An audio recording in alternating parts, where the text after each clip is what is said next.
자, 토목기사 응용역학 담당하고 있는 최소아입니다. 제일 먼저 이번 시간에는 우리 응용역학 과목이 어떤 과목인가 그냥 좀 간단히 알아보고요. 일단 자료실에 올라가 있는 여기 제가 역학하고 철근 컴퓨터 제가 담당하는데요.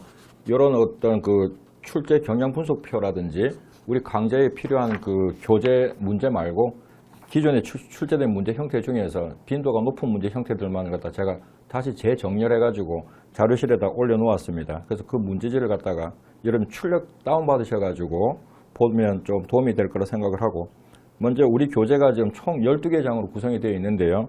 그 중에서 여러분 제일 관심이 많은 어떤 챕터에서 어떤 문제가 어떻게 많이 나오는가 뭐 그런 것들 관심을 많이 갖고 계신 것 같은데, 여기 맨 앞에 그 자료실에 올라가는 출제 경향 분석표라고 하는 게 있습니다. 이게 2006년, 6년도부터 지금 2018년도, 올해 당해년도권은 빠져 있고요. 18년도 작년 문제까지 총 여기 한 13년치를 갖다가 2006년도부터니까 한 13년치를 갖다가 쭉 그 우리 교재에 12개 장으로 구성이 되어 있는데 각 챕터마다 그 1장에서 몇 문제가 나왔다 그런 식으로 쭉 분석을 갖다 해 두었습니다. 그래서 거기 3페이지 보시게 되면은 이제 맨 앞에는 이제 2006년도부터 이제 1년에 3번씩 이제 기사시험을 치렀을 텐데 각 그 당 회년도에 그 12개 챕터 중에서 몇 장에서 몇 문제가 나왔다 쭉 분석을 해드렸고요. 다 넘어가서 맨 마지막 세 번째 보시게 되면 전체 그 총계를 갖다 내놓은 게 있습니다. 거기 보시게 되면은 거기 8장 보시게 되면은 지금 780문항 중에서 8장에 출제된 문제가 한 133문항이 나왔으니까 한 17% 정도 문제가 출제가 되었습니다. 그래서 8장이 재료 성질에 관계된 챕터인데 그 8장에서의 시험 문제가 제일 출제가 많이 되니까 또 물론 공부해야 될 양도 많습니다. 그래서 그 8장, 그 다음 그러니까 거기에서 한 적어도 이제 3문제에서 한 4문제 정도 나온다고 보시면 되겠죠. 우리가 그 한 번 시험 치는데 20문항씩 이제 여러분들이 접하게 될 테니까요. 그 다음 이제 출제 빈도가 높은 장이 11장이 처짐과 구하는 그 챕터입니다. 거기가 한 15% 정도니까 역시 한 3문제 정도. 그 다음에 12장이 부정형 구조물인데 역시 한 13% 정도니까 2문제보다는 많고 3문제보다는 작고, 그래서 8장, 11장, 12장, 8장 재료 성질, 11장 처짐각 구하는 관계, 그 다음 이제 12장 부정형 구조물 해석하는 그 3개의 장을 고려하게 되면은 한 45% 정도 나오니까 그 3개 챕터에서 총 20문항 중에 한 9문항 정도가 출제가 됩니다. 그래서 뭐 평균에서 60점 이상이고 과목별로 40점 이상 넘어가면 이제 40점 이하가 되면 미만이 되면 이제 과락이 되니까, 그러면 그 역학 문제 같은 경우에는 그 3개 장만 보더라도 9문제 이상은 해결이 가능하고요. 추가적으로 조금 더 보시게 되면 7장이 단면 성질에 관계된 얘기들인데 7장이 한 9% 가까이 되니까 그 7장까지 고려하게 되면은 한 55% 정도, 한 11문제 정도가 됩니다. 그래서 물론 전부 다 공부를 해야 되겠지만 그래도 좀 여러분들이 공부가 어느 정도 좀 되었다라고 치면 특히 8장, 11장, 12장, 7장 총 12개 장 중에서 4개 장 정도를 갖다가 조금 초점을 맞추셔가지고 공부하시면 어떨까 생각을 합니다. 물론 이제 추가적으로 또 많이 나온 챕터를 또 보시게 되면은 5번째로 많이 나온 데가 10장 기둥 부분인데, 기둥은 나올 게 딱 정해져 있습니다. 딱 2문제가 출제가 되는데 공식도 2개만 기억하시면 돼요. 그래서 10장까지 고려하게 되면은 한 63%니까 한 13문제 정도. 그래서 총 12개 챕터 중에서 7장, 8장, 10장, 11장, 12장 그렇게 5개 챕터만 공부하시더라도 한 20문제 중에 13문제 정도 해결이 되어지니까 크게 문제가 없을 거로 생각이 됩니다. 그런데 이 응용역학이라는 과목이 여러분들이 이제 뭐 토목을 전공하시는 분이라고 치면 역학이 제일 힘들고 공부해야 될 양이 많다는 것도 잘 알고 계실 겁니다. 그래서 1장부터 6장까지는 문제가 각 챕터별로 한 문제 정도씩 나온다고 보시면 되겠는데요. 그렇다고 그 앞에 6장까지 내용을 갖다가 없애버리면 뒤에 7장부터만 공부를 한다라고 생각을 하시게 되면은 조금 문제가 돼요. 뭐 우리가 이제 수학 같은 거 공부할 때에도 뭐 더하기를 할 줄 알아야 곱셈을 할 수가 있고 곱셈을 할 줄 알아야 뭐 인수분해라든지 그 다음 미분적분을 갖다가 수행할 수 있는 것처럼 이 역학이라고 하는 챕터는 출제 빈도가 높은 그 8장만 공부한다고 해결이 되어지질 않습니다. 앞에 1장부터 내용을 갖다가 차곡차곡 쌓아야 뒷부분의 내용들이 이해가 되기 때문에 그러니까 뭐 구조물 우리가 12장의 부정정을 해결하려고 하면은 정정 구조물 해석을 할 줄 알아야 될 것이고, 정정 구조물 해석을 하려고 하면은 반력을 구할 줄 알고, 그다음 이미 절점에서 내력 구할 줄 알고, 내력 구했으면은 단면의 기하학적 관계 고려해서 응력 취하고 재료 물성치 고려해가지고 뭐 처짐이라든지 기타 변형 관계까지 해결에 들어가야 되는데, 반력부터 해결을 못하게 되면은 그 다음에 내력, 응력, 처짐 그 뒷부분의 구조물 해석을 갖다가 수행을 못하게 됩니다.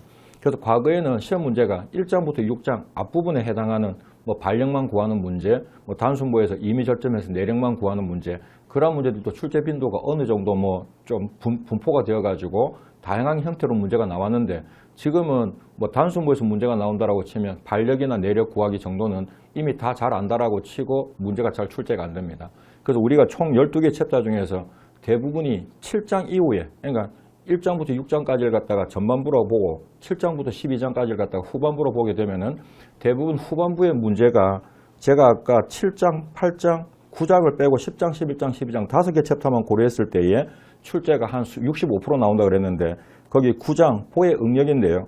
9장까지를 다 고려하게 되면 후반부 7장부터 12장까지 12개 챕터 중에서 6개 챕터가 총 출제 빈도수가 거기 나오는 게 한 70% 이상이 되니까 한 20문제 중에서 후반부에 한 14문제 정도가 나오고, 전반부 6개 챕터에서는 각 챕터별로 한 문제씩 해서 6문제. 그러니까 뒷부분의 문제가 많이 수록이 되어 있는데요. 뒷부분만 봐서는 해결이 안 된다는 겁니다.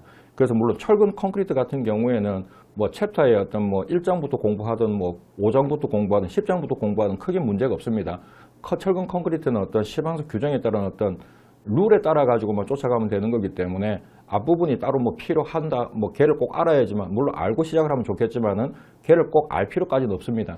그런데 역학은 앞부분을 갖다가 잘 이해를 해야지만 그 뒤에 나오는 관계를 갖다가 쫓아갈 수가 있기 때문에, 시험 문제가 1장부터 6장까지 6문제만 나온다고 걔를 갖다가 무시해버리고 7장부터만 쭉 공부를 해나가게 되면은 조금 더 힘들 수가 있어요. 그래서 6장까지 출제 빈도는 낮지만 뒷부분을 위해서라도 앞부분을 갖다가 꼭 공부를 해둬야 될 부분이 있다. 그리고 우리 교재에도 문제가 있지만은 일단 출제 빈도가 높은 그 챕터별로 그 뭐 만약에 여기 10% 정도가 나왔으면 한 10문제, 20%가 나왔으면 20문제 정도 그 출제 빈도에 맞춰가지고 문제를 갖다 이제 수업하고 거기에 필요한 어떤 관계식과 거기에 관계되는 어떻게 이제 이런 공부한 내용이 문제화 되는지 그런 문제를 갖다가 미리 그 기출 문제 중에서 빈도가 높은 부분을 갖다가 선별해가지고 여러분들이 자료실에다 다 올려둘 테니까 그 부분을 갖다가 꼭 봐서 쫓아오시면 될 것 같습니다. 그래서 역학이라는 과목을 갖다 보통 사람들이 많이 어렵다 하는데 그 이유 중에 하나가 뭐냐면요. 그냥 간단히 역학이 무엇인가 하는 것만 알려드리면 보통 이게 역자가 이제 힘역자를 쓰게 되니까 뭐 힘을 공부한 학문이 아닌가 그런 생각을 합니다. 물론 우리는 지금 응용역학이라고 하는데 요 역학이라는 과목 안에는 뭐 잘 아시다시피 뭐 정역학, 그 다음에 재료역학, 그 다음에 구조역학, 이 세 과목을 갖다 섞어가지고 응용역학으로 표현을 많이 하고 있죠. 그래서 학부에서는 1학년 때, 2학년 때, 3학년 때 3년에 걸쳐가지고 강의를 갖다 합니다. 이걸 갖다 다 뭉쳐가지고 이제 역학이라고 한 과목으로 나타내고 있는데요. 이때 역학은 힘을 공부한다기보다는요. 일단 역학하게 되면은 제일 먼저 생각해야 될 것이 힘이라고 하는 인자하고 물체가 주어져야 돼요. 물론 이 물체라고 하는 것은 구조물을 얘기를 하겠죠. 그래서 힘과 물체가 주어졌을 때 역학이라는 과목은 정의를 하자면 힘받는 물체의 움직임을 규명하는 것을 역학이라고 합니다. 그러니까 좀 더 정확하게 말하면 역학은 힘을 공부하는 것이 아니라 움직임을 공부하는 거예요. 그래서 이런 어떤 뭐 지면에 돌멩이가 하나 있었는데 조금 있다가 보니까 어떤 원인인지는 모르겠지만 이 물체가 이리로 이사를 왔다라고 생각을 해볼까요? 이거는 내가 눈으로 확인을 한 자연계에서 발생하는 어떤 현상입니다. 그런데 역학에서는 매번 이런 물체의 움직임을 갖다가 스케치한다는 것이 힘듭니다.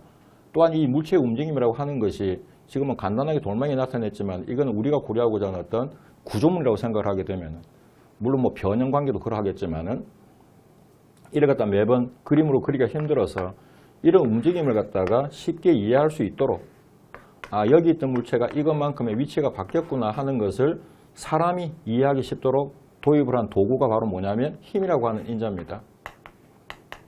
그래서 역학 시간에는 물체의 움직임을 매번 스케치하는 것이 아니라 이런 현상을 이해할 수 있도록 이런 움직임을 힘이라고 하는 어떤 도구를 빌려서 앞으로 이렇게 묘사를 하게 되면은 여기 있던 물체가 요 힘이라고 하는, 물론 화살표가 힘은 아니겠지만 달리 방법이 없기 때문에 화살표를 지금 힘이라고 표현을 한 것뿐입니다. 여기 있던 물체가 이리로 이사를 왔구나 하는 생각을 할 수 있도록, 그러니까 이런 현상을 추정할 수 있도록 이런 움직임을 표현하기 위해서 도입된 것이 바로 힘이라고 하는 겁니다. 그래서 이렇게 묘사를 하게 되면 얘를 쳐다보면 되는데, 실질적으로 이 힘이라고 하는 것은 실제 존재하는 것은 아닙니다. 허구입니다. 그래서 우리가 뭐 잘 알다시피 이 움직임을 설명하기 위해 도입된 게 힘인데, 이때 이런 움직임을 표현할 수 있는 힘은 한 가지만 있는 것이 아니라 어떻게 묘사해도 관계가 없다. 이렇게 표현하면 어떨까요? 관계가 없습니다. 어차피 힘이라고 하는 것은 허구고 내 눈에 보이는 게 아니라는 겁니다. 즉 노란 거 화살표 하나로 묘사를 하나, 빨간 거 화살표 두 개로 표현을 하나, 두 가지 형태가 전부 다 여기 있던 물체가 이리로 위치가 바뀌었다는 걸 설명하고 있다, 그런 얘기입니다. 그래서 현상은 하나지만 이 현상을 표현할 수 있는 힘의 형태는 여러 가지가 있습니다. 그래서 우리가 잘 알다시피 이런 한 개의 힘을 갖다가 보통 이 두 개의 힘에 대한 합력이라고 하고, 이 두 힘을 한 개의 힘에 대한 불력이라고 표현을 하죠. 그래서 우리 역학책에도 그러하지만은 이 한 개 힘하고 두 개 힘은 같은 영향을 갖고 있다 표현을 하고는 있지만은, 어떠한 의미에서 이 합력과 이 불력이 같은 의미를 갖고 있는데, 바로 물체의 움직임을 똑같이 유발시키기 때문에 한 개 힘과 두 개 힘은 같은 힘으로 표현할 수 있다, 그런 얘기입니다. 그래서 현상은 하나지만 이 현상을 묘사할 수 있는 힘의 형태는 여러 가지가 있는데, 이런 움직임을 매번 표현한다는 것이 어렵고, 실제 구조물에서는 잘 알다시피 강성이 매우 큰 재료들로 구성이 되어 있다 보니까, 우리 토목 구조물 하게 되면은 콘크리트 아니면은 강재, 쇠로 하는 어떤 재료로서 구성이 되어 있다 보니까 얘가 힘을 받아가지고 움직인다, 뭔가 변형이 생겼다, 짐작은 하는데, 우리 구조물 같은 거, 콘크리트 구조물만 보더라도 얘가 힘을 받고 있는 건 알고는 있지만은 걔가 어떤 변이가 생겼는지, 어떻게 찌그러진 변형이 생겼는지, 그게 우리 육안으로는 잘 식별이 안 되더라, 그런 얘기입니다. 그래서 이런 또 움직임을 갖다가 표현하기 위해서 도입된 게 힘이라고 하는 것인데, 이 움직임을 하는 것이 잘 보이질 않아요.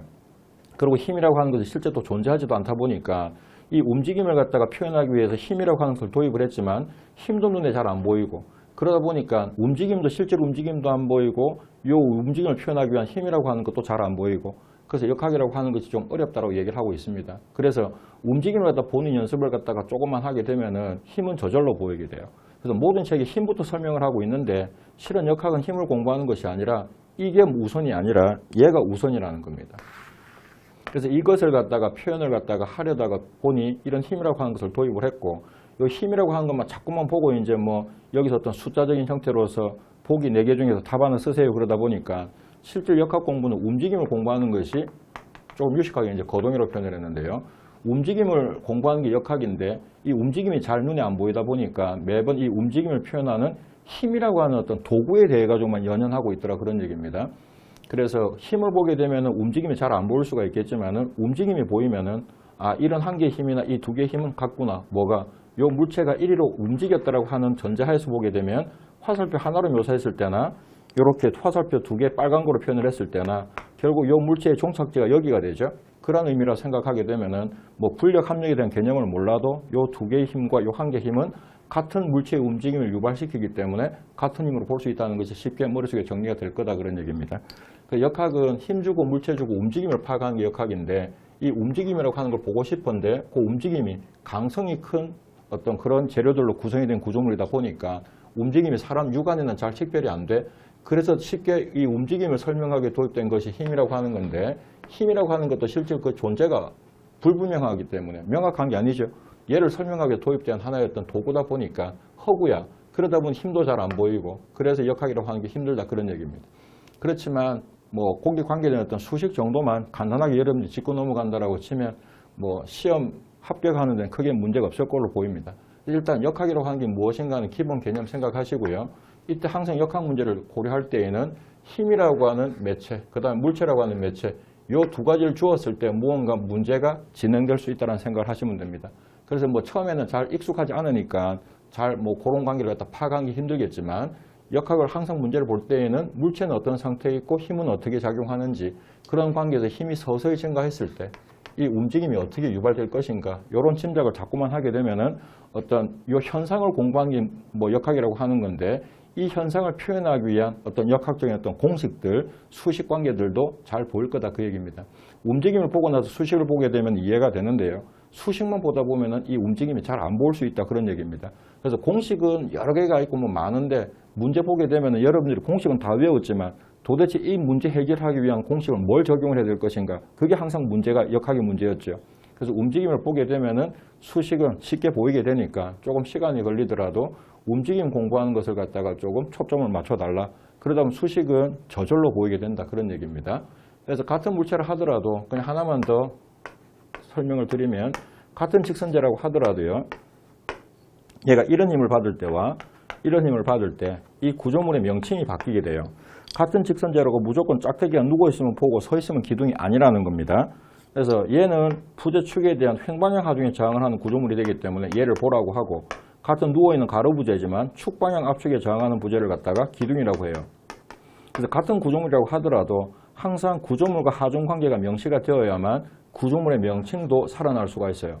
같은 수정력이라고 하더라도 물체가 없으면 이 하중의 명칭이 없습니다. 왜? 물체가 없으니까. 만약 여기 저항하는 단면이 이렇게 설정이 되어 있다고 치면 여기는 저항하는 단면이 이렇게 설정이 되어 있다고 치면 이때 하중과 단면의 관계가 지금 첫 번째 경우는 둘 다 수직 방향으로 하중이지만 하중의 명칭이 바뀌어요. 어떤 구조물에 작용하느냐에 따라서 얘는 하중과 저항하는 단면이 수직 관계에 놓여 있기 때문에 이때 이런 하중을 갖다가 수직력 또는 축력이라고 표현을 합니다. 얘는 저항하는 단면과 힘의 관계가 평행한 관계에 놓여 있어 이때 이런 힘을 갖다가 전단력이라고 표현을 해요.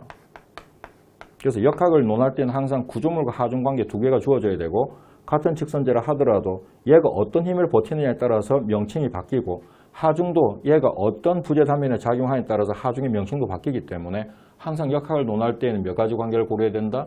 하중이란 그 다음에 구조물이란 어떻게 설정이 되어 있는 거 확인하시고 이때 이 물체가 이 힘을 받으면 발생하는 어떤 움직임을 갖다 고려하고자 하는 것이 바로 뭐다? 역학이다. 그래서 역학은 움직임을 규명하는 것이지 힘에 대한 어떤 수학적 관계를 더 적용해 들어가는 건 아니다. 그런 얘기입니다. 그래서 이런 형태로 이제 수업 시간에 이제 표현은 하겠지만은 이 움직임을 볼 수 있도록 조금만 연습을 해달라. 그래서 요 뭐 공식은 다 외우겠지만 이런 연습이 조금씩만 되면은 그 공식이 뜻하는 물리적인 의미가 좀 쉽게 전달이 될 테니까.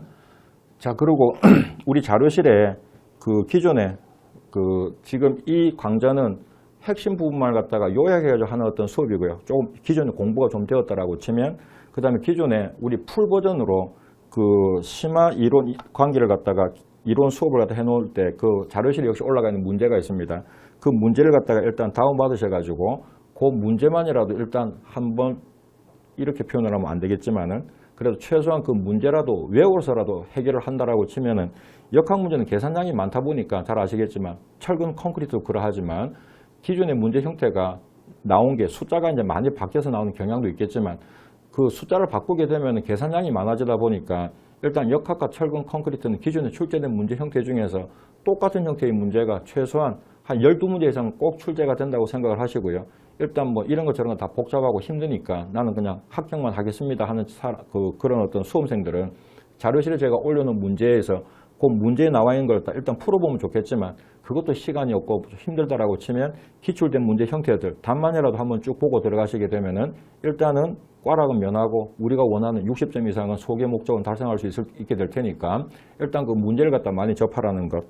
그 다음에 지금 여기 강좌에 필요한 내용 이제 그 핵심 부분에 대해 가지고도 지금 요 강좌에 해당하는 어떤 문제를 갖다 또 다시 또 그걸 제가 또 자료실에 업로드 시켜 놓을 테니까 그 문제만 일단 보면서 따라오시면 되겠습니다.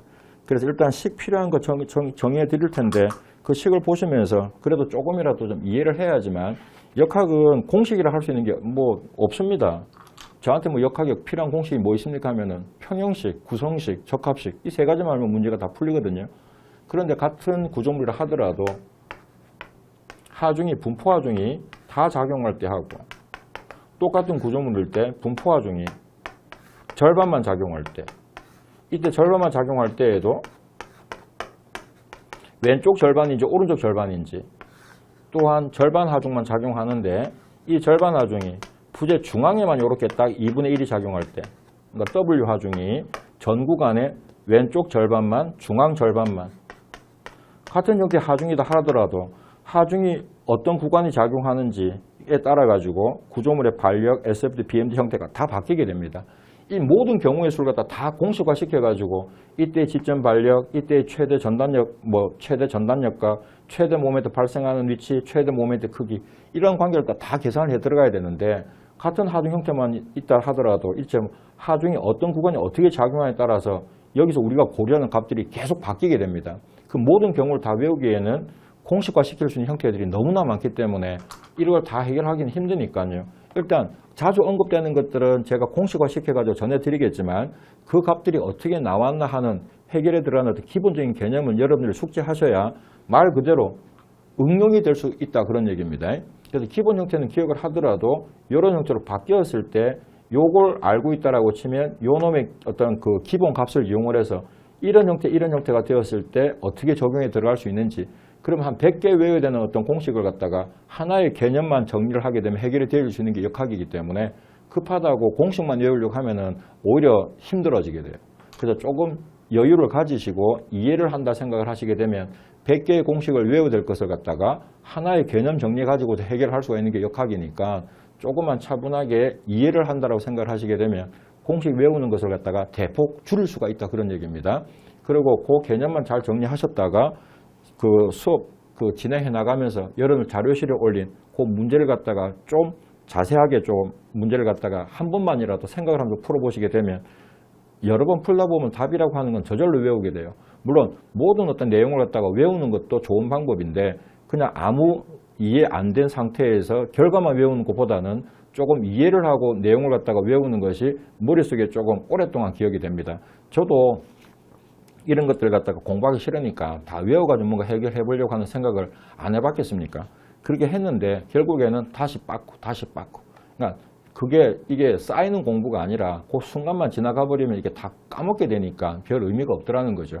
그래서 일단 외우긴 외우는데 모든 값들을 갖다가 그걸 무조건 결과만을 외우겠다고 생각하는 것보다는 조금 여러 번 반복적으로 계산도 해보고 유도도 해보고 풀어보다 보니까 자연스럽게 머릿속에 내가 외우고 싶어 외운 게 아니라 저절로 외워진 형태가 돼야 됩니다. 그래서 외우긴 외우되 이걸 갖다가 결과만을 갖다가 외우겠다 생각하시게 되면은 기억에서 오랫동안 이게 있질 않으니까 중요한 건 물론 시험 치는 그날까지만 기억을 하면 되겠지만은 조금이라도 여러분들이 한 번쯤 생각을 해가지고 조금 정성스럽게 한번 문제를 다 쭉 풀어보시게 되면은 그 필요한 값들을 갖다가 외우기 싫어도 머리라고 하는 게 참 희한한 거거든요. 저절로 외우게 되는 형태가 됩니다. 그래서 그런 식으로 좀 여러분들이 잘 좀 저를 믿고 제가 원하는 방향대로만 쫓아가시게 되면은 그 기사라고 하는 어떤 그 자격증 따는 데에는 필요한 공부를 갖다 하는데 크게 어려움은 없을 거라고 생각이 됩니다. 그래서 여기 응용역학이라는 과목 일단 여러분들 우리 교재가 12개 챕터로 구성이 되어 있고 어떤 부분에 조금 시간 할애를 많이 해야 되는지 일단 그 얘기를 갖다가 중점적으로 설명을 드렸고요. 간단하게 그래도 강좌 소개니까 역학이라는 과목이 뭘 얘기를 하는 것이며 거기에 대한 어떤 키포인트가 될 만한 요 기본에 대해서만 설명을 드렸습니다. 그래서 항상 역학하게 되면 힘과 물체를 주고 힘받는 물체의 움직임을 규명하는 것이 역학이다. 이때 움직임 공부하는 게 역학인데 움직임이 잘 안 보이니까 그 움직임을 설명하기에 도입된 것이 바로 힘이다. 이때 힘과 물체의 어떤 관계로부터 여러 가지 어떤 공식들이 나오게 될 텐데 그런 관계들 갖다가 차근차근 따라가시면 될 것 같습니다. 그래서 역학이 왜 힘든지 그런 설명을 드렸고요. 그 다음에 일단 제일 중요한 것은 자료실에 올라가 있는 문제를 갖다가 조금 중점적으로 봐달라고 하는 것. 그래서 자료실에 올라가 있는 문제를 갖다가 일단은 내용을 잘 모른다 하더라도 답만이라도 외운 형태가 될 수 있도록 다른 과목은 제가 잘 모르겠습니다. 그러나 제가 담당하는 역학과 철근 콘크리트라는 두 과목은 일단 기본적으로 제가 올려드린 그 문제만 보시게 되면은 일단 12개 이상의 문제는 반드시 똑같은 형태의 문제가 제시가 될 테니까 물론 유형은 20개가 다 똑같아요. 근데 유형을 빼고 보기까지 똑같은 문제가 그렇게 나온다라고 아시고 그 문제를 갖다가 조금 시간을 갖다 들여서라도 문제를 꼭 풀어보시기 바랍니다. 그래서 간단하게 역학이라는 과목에 대한 강좌 소개를 갖다가 마치고 잠깐 쉬었다 1장부터 이제 그 내용을 갖다가 한번 쭉 짚어보도록 하겠습니다.